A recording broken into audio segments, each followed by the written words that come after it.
The lights of the America's Got Talent stage were blinding, far brighter than anything the young Filipino boy had ever seen. As he slowly walked from backstage toward the center, each step felt heavier than the last. The massive theater, filled with thousands of people, felt like a different world entirely from the narrow streets where he grew up. The applause welcoming him was polite but uncertain, the kind reserved for a hopeful contestant whose story was still unknown. He stopped at the glowing X on the stage floor and looked out at the sea of faces. So many eyes, so many expectations. For a brief moment, fear tried to take over. This boy was not supposed to be here, at least that's what life had taught him. He adjusted the microphone with trembling hands. His clothes were simple, clean but clearly worn. Not a costume, not styled, just the best he had. Under the bright lights, his thin frame seemed even smaller, like a child swallowed by a dream far too big for him. The judges studied him closely. Simon Cowell leaned back in his chair, arms crossed, unreadable. Sofia Vergara smiled gently. Howie Mandel tilted his head, sensing something deeper. Heidi Klum watched with curiosity. "Hello," Simon finally said, breaking the silence. "What's your name?" The boy swallowed hard. His voice came out soft, almost fragile. "My name is Miguel," he said. "You may change the name if needed. And how old are you, Miguel?" "I am 13 years old, sir." A murmur rippled through the audience. 13, still a child. Simon nodded slowly. "Where are you from?" "I am from a small town in the Philippines." The moment those words left his mouth, Miguel's chest tightened. Memories flooded in. Dusty roads, tin-roof houses, nights without electricity, and mornings when hunger was louder than hope. He blinked rapidly, trying to stay focused. "And who did you come with today?" Sofia asked kindly. Miguel turned slightly and pointed toward the side of the stage. "My mother is here." The camera cut to a woman sitting in the audience. Her eyes were already wet with tears. Her hands were clasped together tightly, as if praying.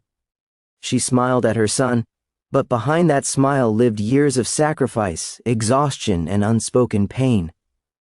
Simon leaned forward. "Miguel, tell us a little about your life back home." The boy hesitated.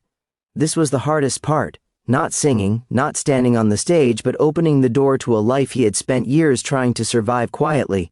He took a deep breath. "My family is very poor," he began. The words landed softly, but they echoed loudly in the room. "My father passed away when I was very young. After that, my mother worked many jobs, but it was never enough. Some days, we didn't know if we would eat." The audience grew silent. You could hear someone sniffle. Miguel continued, his voice shaking but determined. "I started singing when I was little. At first I sang at home, then outside. On the streets." The camera cut to Simon. His expression changed, subtle, but noticeable.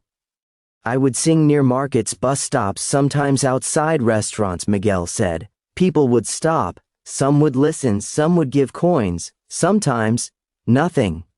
He paused, fighting back tears.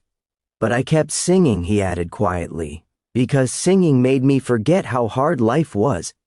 A tear slipped down his cheek. He didn't wipe it away. Sofia covered her mouth. Heidi's eyes filled. Howie nodded slowly, as if already understanding the depth of the moment. Simon cleared his throat. "So you sing to help your family?" "Yes, sir," Miguel answered. "Every peso mattered. If I could sing for a few hours, maybe we could eat that night." The audience could barely contain themselves now. The weight of the boy's honesty pressed against every heart in the room. "And why IG?" Simon asked. "Why come all this way?" Miguel looked around the theater again.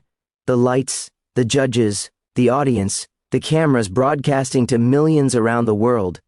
"Because this is my dream," he said. "I want to give my mother a better life. I don't want her to suffer anymore.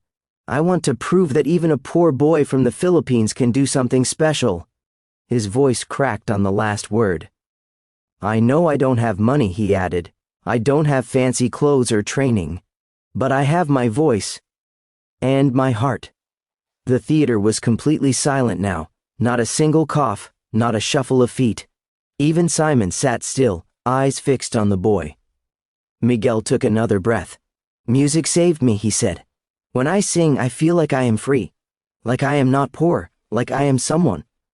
At that moment, the audience began to applaud, not loudly, but emotionally. A slow, respectful clap that grew stronger with every second. Simon raised his hand gently, signaling for quiet. One last question, he said. What would it mean to you? If today goes well. Miguel's lips trembled. It would mean everything, he said. It would mean hope. It would mean that my life can change, that my mother's sacrifices were not for nothing. He looked directly at his mother in the crowd. This song, he said softly, is for her.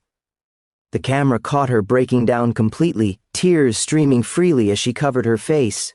Simon nodded once. All right, Miguel, he said, his voice unusually calm. Whenever you're ready. Miguel closed his eyes. For a brief second, before the music began, the world seemed to stop. A poor boy, a borrowed dream, a stage that could change everything.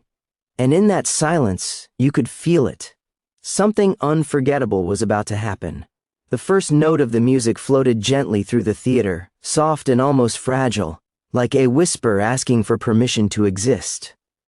Miguel stood perfectly still at the center of the AGT stage, his eyes closed, both hands wrapped tightly around the microphone, as if it were the only thing holding him together.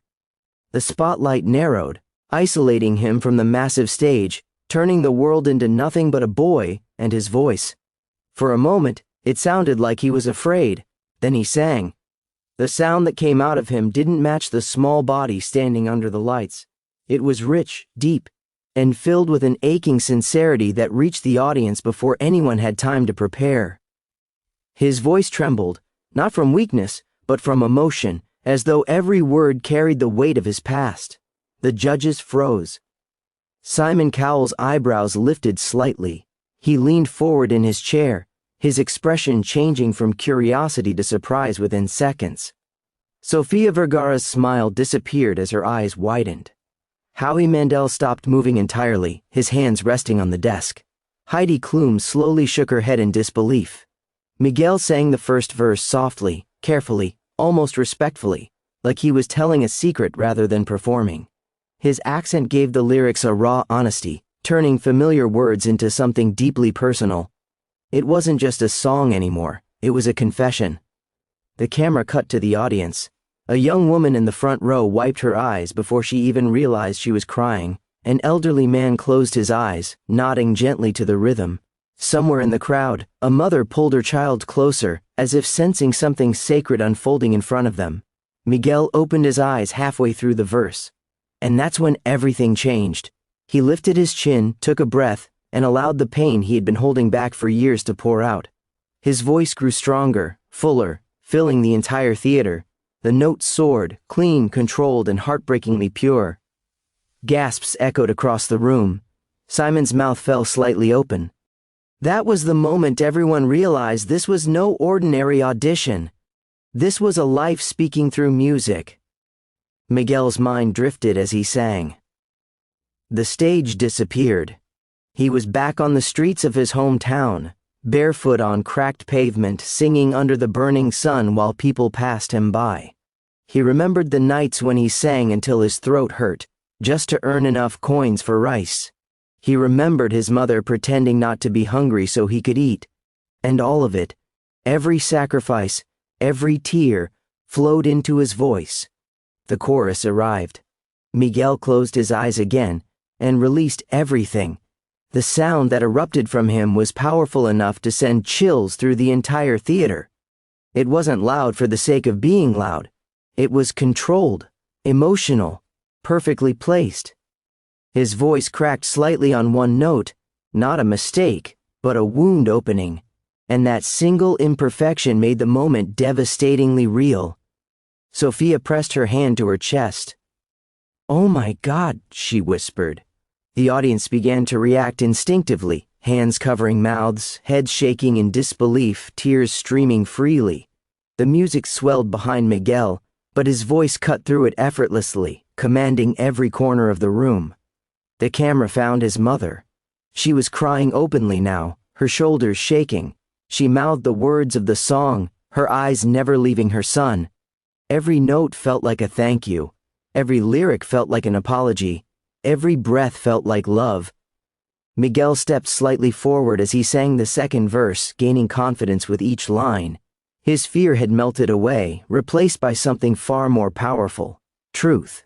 He wasn't trying to impress anyone anymore. He was simply telling his story the only way he knew how. Simon nodded slowly, his face serious now. He had heard thousands of singers. But this was different. Miguel held a long note toward the end of the verse, his voice steady, unwavering. The note lingered in the air, vibrating through the seats, through chests, through hearts. When he finally released it, there was a brief moment of silence, thick, heavy, electric. Then came the bridge. The music softened, almost disappearing. Miguel lowered the microphone slightly and sang nearly a cappella. His voice dropped to a whisper again, fragile and exposed. You could hear the breath between words. You could hear the pain he had lived with for so long. A pin could have dropped in that theater. People leaned forward unconsciously, afraid to miss even a single syllable. Miguel's hands trembled, but his voice didn't. The final chorus began quietly, and then exploded. Miguel lifted his head, his eyes opening wide as he poured every ounce of strength he had into the last notes. The sound was massive, emotional, and breathtaking. He wasn't just singing anymore, he was flying. As he hit the final note, the music cut out, just his voice, one last, soaring sound that echoed through the theater like a prayer. When it ended, Miguel stood frozen, chest heaving, tears streaming down his face. For one heartbeat, 2, 3, silence. Then the room erupted. The audience jumped to their feet as one, a thunderous standing ovation shaking the walls. Cheers, screams, applause, it all crashed over Miguel like a wave. He looked around in shock, his hands shaking as he realized what was happening. Simon stood. So did Sophia. So did Heidi. Howie wiped his eyes as he clapped. Miguel covered his mouth, overwhelmed. He tried to bow, but his legs felt weak. Tears fell freely now, not from sadness but from disbelief. For the first time in his life, the world wasn't looking past him. It was looking at him. And listening. The judges exchanged glances. Something extraordinary had just happened, and everyone in that room knew it.